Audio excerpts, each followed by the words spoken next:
代替每年元旦要公司化，按算会有千外人办退休离职。为着要留住基层的人才，代替即马是提出津贴补贴方案，也毋过这是引起代替产业工会不满，讲大细目。讲司机员留在的津贴6个月有3000块，也毋过列车长才2000块无公平，引起争议。所以因打算要发起联署，伫每年的旧历过年，因要依法休假唔上班。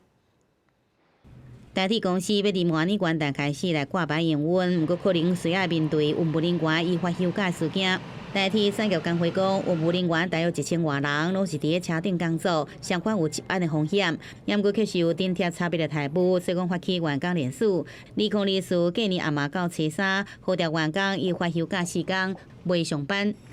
如果今天台铁公司跟交通部他用这样的方式去选择说我们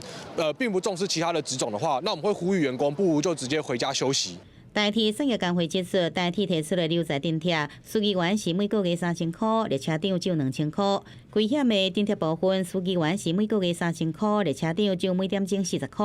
特群进前台面的自主被困的津贴，司机员依照时薪1点钟是200到400块，列车长是每小时88块。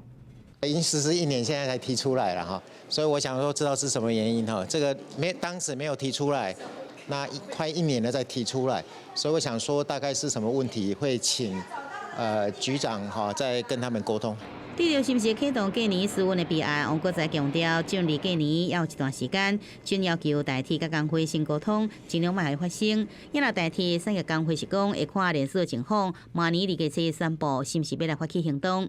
记者综合报道。